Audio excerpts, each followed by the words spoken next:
This is Unexpected with Hannah Love. In this podcast, you will gain a new perspective of how God loves you enough to call you to things that you couldn't have imagined for yourself. Welcome back and Happy New Year. I hope that you have all had an amazing Christmas and a happy and healthy start to 2023. Even though the season of gift giving is technically over, I am happy to report that this entire series on gifts is one that could and should be carried throughout the whole year, especially as each of you will be taking your own set of unique gifts out into the world this year. You will be influencing lives, being salt and light to all you meet. So, if you're still with us in this series, I am back today and ready to dive into the mountain of influence in education. So technically, I feel like we all play a part in this sphere, and even if we haven't been educators ourselves, we have certainly all benefited from those who are. If you think about it, most of us have been to school in some capacity or have learned a skill or trade by watching someone else teach by example. One of the reasons I feel like education is such a vital sphere of influence is because it plays a big role in supplementing what the family does. In other words, these are the ones who, outside of family, come into direct contact with people one-on-one. They get to develop impactful relationships beyond those immediate family connections. Teachers, educators, mentors, counselors, nurses, and really anyone in the medical community too, would all be examples of those who fall into the education gifting. Yes, much of what they do is educational based, but the other half of that equation is applying that knowledge or those skills and using them to pour into lives, the lives of people young and old. These are the ones who have the opportunity to reinforce values and ideas taught within the home and even church. These are the ones who love by teaching, encouraging, serving, and healing. They share their knowledge and pour out in tangible ways. Now, as always, I am going to read the description given by Generals International, but I will add that I personally feel like this category encompasses much more than just teachers in a formal school setting. That being said, I will read. At one time, the education system of America unapologetically incorporated the Bible, prayer to the God of the Bible, and biblical values in every aspect of school life. Not coincidentally, this system produced a people that produced the most powerful and prosperous nation this earth has ever seen.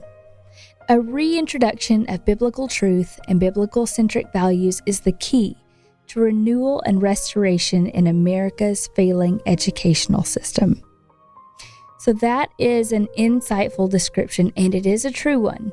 Though again, I will add that this sphere of influence is much more sweeping than just those with the title teacher. So take heart if you aren't a professional teacher, but rather a librarian who reads to children or a counselor who equips people to navigate emotions and trauma, or a nurse or doctor who cares for physical needs.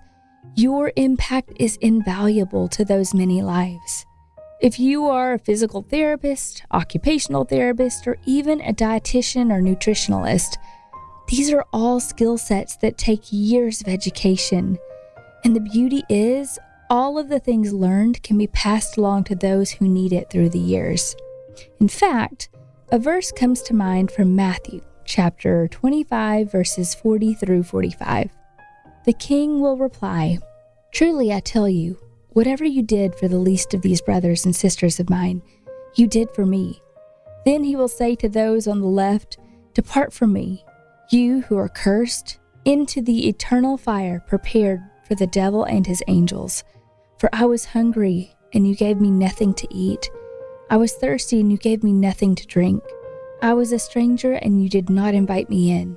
I needed clothes, and you did not clothe me. I was sick and in prison, and you did not look after me." And they will answer, "Lord, when did we see you hungry or thirsty, or a stranger, or needing clothes, or sick, or in prison, and did not help you?" He will reply, "Truly I tell you, whatever you did not do for the least of these, you did not do for me. From the bottom of my heart, I feel like those gifted in education are the ones who support the least of these most often, as described in Matthew 25. They are those who serve. It takes a special capacity to be in this sphere of influence. It takes patience, dedication, and yes, a love of learning, but also a love of people too. I have seen firsthand the special heart of a teacher.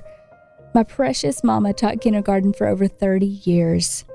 I watched her love those babies like her own, hurt when they hurt, love when they needed loving, and discipline when they needed the security of hearing the word no, wise and discerning, and especially attuned to what those little ones needed from her.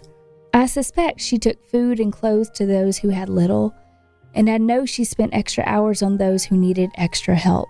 She read to them, wiped their tears, and rubbed their backs at nap time. She loved them well, not because they could do anything for her, but because of the gifts God gave her specifically to love and teach 5-year-olds in a way that made a lasting difference. She would be too modest to share this, but I happen to know that over the years, she has had numerous, now grown, students reach out to her to let her know just how much she impacted their growing up years, and even who they became as adults and parents themselves. I can't think of a testimony greater than that. Now again, whether you're a teacher by profession or in another field I've mentioned, the capacity to stand in your gifts of education are the same. The patience, dedication, empathy, selflessness, and ability to love others in action. That is special. It's also noteworthy to mention that it is easiest to minister to a person's heart once their needs have been met. And that's exactly what educators do. Oftentimes, they see to people's physical and mental needs first. This becomes a building block for building relationship and eventually ministering to them on a spiritual level. After all, actions do speak louder than words. And what we do know is that people gifted in the sphere of education have the unique opportunity to act in love and meet needs. It is a catalyst for building relationship and ultimately for offering the hope of Jesus, because hearts are more willing to listen when there's a history and time invested. So I'll end with this reminder. Did you know that Jesus is commonly referred to as teacher in the Bible?